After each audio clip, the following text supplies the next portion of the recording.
నేను అనంతపూర్ నుంచి వచ్చాము. మేము హెడ్ ఆఫీస్ వచ్చేసి అనంతపూర్ రూరల్ డెవలప్మెంట్. అక్కడ మనకు రిహాబిలిటేషన్ సెంటర్స్ ఉన్నాయి బతులపల్లిలో, ప్లస్ హాస్పిటల్స్ కూడా ఉన్నాయి. మనము ఒక 6 నెలల ముందు ఒకసారి ఫ్రీ అసెస్మెంట్ క్యాంపు జరిపాము. వాళ్ళకి ఏమేమి కావాలో పరికరాలు అవన్నీ అసెస్మెంట్ చేసుకొని పోయి ఇప్పుడు వచ్చినాము విత్ మెటీరియల్స్తో. ఇప్పుడు మళ్ళీ అసెస్మెంట్ చేసి ఇప్పుడు ఎలా ఉన్నారు ఏమైంది రియాలిటీ చూసి వాళ్ళకి ఎవరికైనా ప్రోసెస్ జైపూర్ కావాలంటే వాళ్ళకి కొలతలు తీసుకోవడము, మళ్ళీ పోయి వాళ్ళకి తయారు చేసుకుని వచ్చి మళ్ళీ డెలివరీ ఇవ్వడము. ఎందుకంటే ఇది వచ్చేసి వాళ్ళకి ఇప్పుడు జైపూర్ పోవాలంటే ఒక ఇల్లు అన్ని వదిలిపెట్టి చాలా లాంగ్లో పోవాల్సి వస్తుంది. అదే వాళ్ళకి మనం ఊర్లోనే వచ్చి వాళ్ళు చేస్తే వాళ్ళకి ఒక రోజుల్లోనే వాళ్ళ పని అనేది జరిగిపోతుంది, వాళ్ళకి రిస్క్ తగ్గుతుంది, ఎక్స్పెండిచర్స్ తగ్గుతుంది. అందుకని మన ఆర్టీటీ వాళ్ళు విలేజ్లో పని చేస్తూ అసెస్మెంట్ చేస్తూ వాళ్ళని సర్వే చేసి మేము వచ్చినప్పుడు వాళ్ళు ఇక్కడికి పిలిపిస్తారు. మేము అసెస్మెంట్ చేసి వాళ్ళకి ఏం కావాలనేది నిర్ణయం తీసి దాని తగ్గటంగా ప్రొసీడ్ అవుతాం. సో దాని తగ్గటంగా ప్రతి నెల కాదు 2 months వన్స్ మేము వస్తాం ఇక్కడికి. అది సార్ వాళ్ళు మనకి ఎప్పుడు రావాలనేది మనకి కన్ఫర్మ్ చేసి పలానా డేట్ అని చెప్తారు, అప్పుడు మేము వస్తాం. అంటే ఇవి ఎంతమంది వరకు మీరు ఏమైనా అవసరమైన పరికరాలు ఎంతమందికి ఇస్తారు సార్? ఎంతమందికి అని చెప్పడానికి లేదు. వాళ్ళని అసెస్మెంట్ చేసినప్పుడు ఎంతమందికి పరికరాలు అవసరం ఉంటుందని మనం చెప్పలేము. ఒకసారి 10 మంది ఉండొచ్చు, ఒకసారి 15 మంది ఉండొచ్చు. వాళ్ళకి ఎంతమంది ఉన్నా కానీ మనం ఇవ్వడానికే ప్రయత్నం చేస్తాం వీలైనంత వరకు. కొన్ని స్పెషల్ కేసెస్ ఉంటాయి, మనం ఏమి ఇక్కడ చేయలేము పెట్టలేము అని దానికి వాళ్ళకి కొలతలు తీసుకొని పోయి మన బతలపల్లి రిహాబిలిటేషన్ సెంటర్లో చేసుకొని మళ్ళీ నెక్స్ట్ విజిట్కి వాళ్ళకి ఇక్కడ డెలివరీ ఇస్తాం. ఇప్పుడు ఎంతమందికి ఇస్తున్నారు సార్ ఈ రోజు? అంటే ఇంకా పూర్తి కంప్లీట్ కాలేదు. క్యాంప్ అయితే కంప్లీట్. ఎంతమంది వచ్చింటారు సార్ క్యాంప్? అది కూడా మనకి క్లియారిటీ లేదు, ఎందుకంటే మనం అసెస్మెంట్ చేస్తూనే ఉన్నాం. బయట ఎంతమంది ఉన్నారనేది మనకి క్లియర్. సార్ వాళ్ళకి అయితే తెలిసి ఉంటుంది అనేది. అదే విషయమే. ఓకే, నమస్తే. ఫస్ట్ నా పేరు సుదర్శన్ రెడ్డి. నేను ఇక్కడ ఎమ్మిగ్నూరుకు సంబంధించి ఏరియా ప్రోగ్రామ్స్ కోఆర్డినేటర్గా పనిచేస్తున్నాను.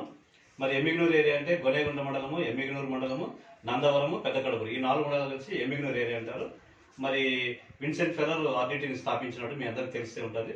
మరి ఆయన సారును, మరి ఆయన సార్ భార్య అన్య ఫెర్రర్, వీళ్ళిద్దరు ఫౌండర్స్.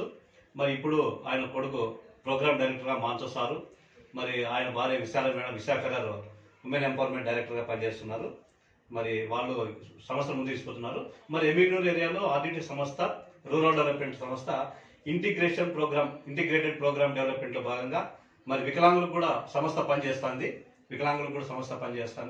మరి వికలాంగుల కార్యక్రమంలో భాగంగా ఈరోజు ఆర్థో స్క్రీనింగ్ క్యాంప్ ఏర్పాటు చేయడం జరిగింది. ఈ క్యాంపుకి టెక్నీషియన్ ఇంజనీర్గా శేఖర్ రావడం జరిగింది బత్తలపల్లి హాస్పిటల్ నుంచి.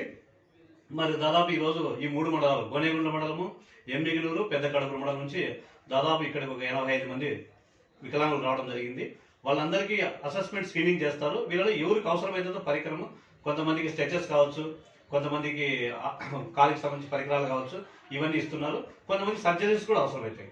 సర్జరీస్ని బత్తలపల్లి హాస్పిటల్కి వచ్చిన తర్వాత అక్కడ స్క్రీనింగ్ చేసిన తర్వాత మళ్ళీ సర్జరీ చేస్తారు. మరి ఇది క్యాంప్ వచ్చి ఎవరి 2 నెలలకు ఒకసారి జరుపుతాం.